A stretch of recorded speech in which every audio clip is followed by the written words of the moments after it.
जिंदगी कभी आसान नहीं होती। हर इंसान अपनी लड़ाई लड़ रहा है, दर्द से, फेलियर से और उन आदतों से जो वो खुद भी किसी को नहीं बता पाता। लेकिन याद रखिए, हर प्रॉब्लम का सॉल्यूशन है और हर स्ट्रगल के पीछे छुपी होती है एक ताकत जो आपको और भी ज़्यादा मजबूत बनाती है। आज हम एक ऐसी कहानी सुनने जा रहे हैं जो अगर आपने समझ लिया तो वासना कभी आप पे राज नहीं कर पाएगी।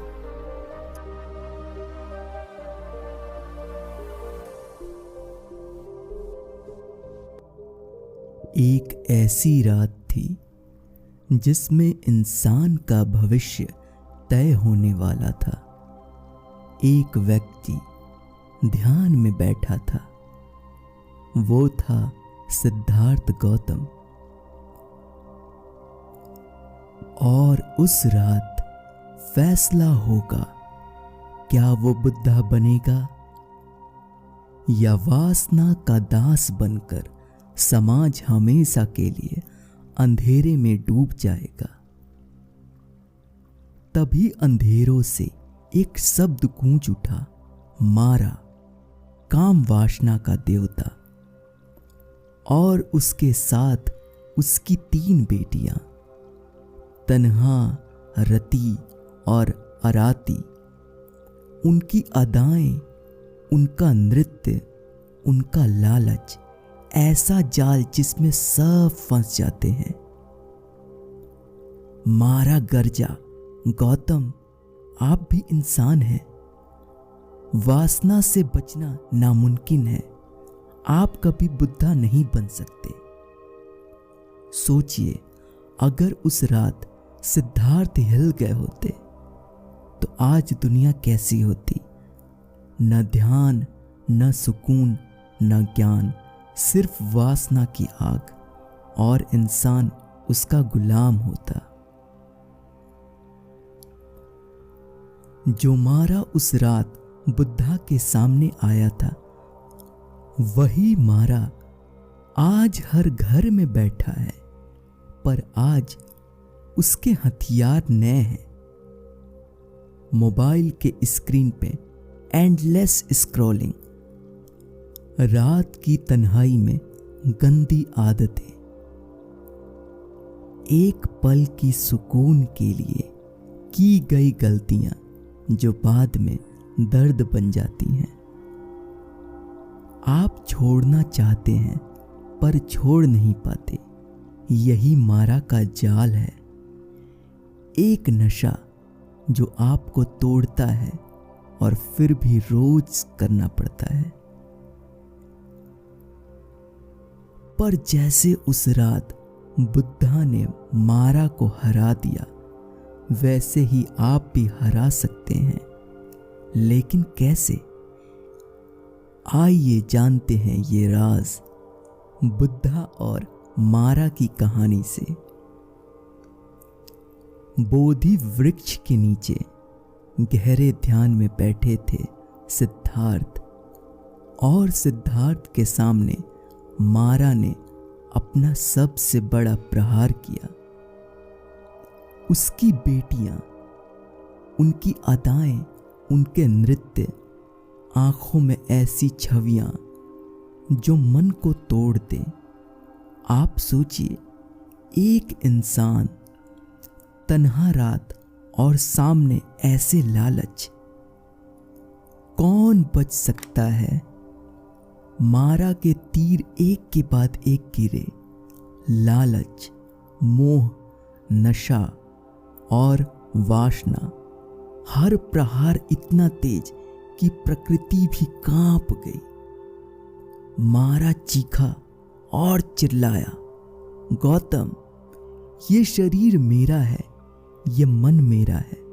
तुम कभी मुझसे मुक्त नहीं हो सकते। और उस समय दुनिया रुकी हुई थी।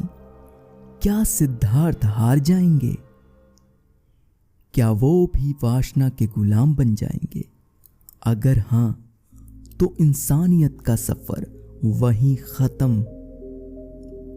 लेकिन सिद्धार्थ ने न आंखें खोली, न मन हिलने दिया।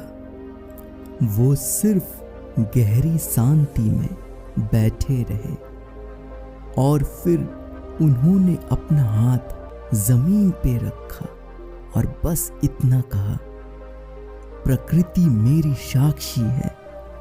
उसी पल प्रकृति गरज उठी। मारा के सब तीर हवा में विलीन हो गए। उसकी बेटियां, उसके जाल सब खुद ही खत्म हो गए। और उस रात सिद्धार्थ गौतम बने बुद्धा। वासना का देवता मारा हमेशा के लिए हार गया। आप सोच रहे होंगे, बुद्धा ने ऐसा क्या किया? उनके पास कौन सा रहस्य था जो हमारे पास नहीं है? बुद्धा ने कहा, वासना से लड़ो मत। जब आपको वासना आए तुरंत पहचान लो, यही मारा है। फिर एक गहरी सांस लीजिए, 10 सेकंड रुकिए और अपनी ऊर्जा को मोड़ दीजिए। चलना शुरू कीजिए, लिखिए या आंखें बंद करके मन को शांत कीजिए। वासना तब तक ताकतवर है जब तक आप उसे अंधे की तरफ फॉलो करते हैं, लेकिन जैसे ही आप उसे पहचान लेते हैं, वो अपने आप ही गल जाती है। यही है बुद्धा का असली रहस्य। और अगर आपने इसे समझ लिया तो वासना कभी आप पर राज नहीं कर पाएगी। बुद्धा ने मारा को हरा दिया, पर उनकी कहानी यही खत्म नहीं होती। एक और राज है, और भी ज्यादा हैरान करने वाला। एक डाकू अंगुलीमाला, जिसने 999 लोगों का खून किया था, गले में उंगलियों की माला लटकाए तलवार के साथ बुद्धा के सामने आ खड़ा हुआ। सोचिए, एक तरफ खूनी डाकू और दूसरी तरफ शांत बुद्धा। उस रात क्या हुआ होगा? कैसे बिना तलवार उठाए बुद्धा ने एक राक्षस को इंसान बना दिया? ये कहानी आपको अगले एपिसोड में मिलेगी। तो अगर आप भी अपनी लाइफ बदलना चाहते हैं, सब्सक्राइब कीजिए हमसे हिम्मत, क्योंकि जिंदगी टफ है, बट रिमेंबर, बिकॉज हमसे है हिम्मत।